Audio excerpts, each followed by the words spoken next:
হ্যাঁ মিঠু ভাই, আমাদের হিরো বললো যে বাহুবীরের যেই ফাইটটা করবেন, এখন কিভাবে কেমনি কী করতেছেন বলেন তো একটু।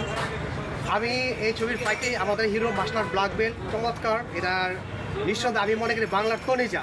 আমি তনিজা বলবোই, কারণ আমার চোখে দেখা দারুণ দারুণ কিক পারে অনেকগুলা। আর মাস্টারের বস আমাদের হিরো বলে যে একটা অ্যাকশন করতে চাই, তা আমি বললাম ঠিক আছে, আমরা মাস্টারের মধ্যে আমরা পিওর তামিল ভার্সনটা রাখবো, যেহেতু ইয়াং ছেলেরা তামিলকে ফলো করে। আমরা একেবারে নকলমুক্ত মার্শাল এবং তামিল হিরো 8-10টা হিক আছে খুব দারুণ দারুণ, যেগুলো আমার মনে হয় আমাদের বাংলাদেশে বেশিরভাগই কেউ পারে না, আমার দেখা হয় নাই। দুর্দান্ত।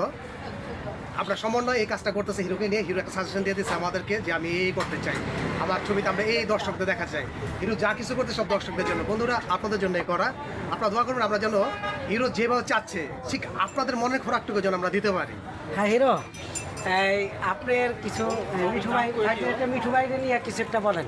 হ্যাঁ, বাহুবীর সিনেমা শেখ শামীম ভাই পরিচালিত। এটা তো শুটিং প্রায় শেষ, কিন্তু আমরা একটা নতুন ফাইট অ্যাড করছি এই ছবিতে। মিঠু ভাই আছে এবং সবচেয়ে মজার বিষয় হচ্ছে যে মিঠু ভাই এই ছবিতে অ্যাক্টিং করছে, মানে ফাইট ডিরেক্টর প্লাস অ্যাক্টর। এখন ঠিক আছে, ভালো লাগছে। নতুন কিছু করার চেষ্টা করছি, দেখি কি হয়। চেষ্টা করছি, এখন বাকিটা উপর আল্লাহ জানে কি হয়। ওকে, ধন্যবাদ এই ফাইট ডিরেক্টর আব্দুল কাদের মিঠু ভাইকে এবং জনি হিরো ভাইকে। এই বলে রাখলাম। আসসালামু আলাইকুম দর্শক।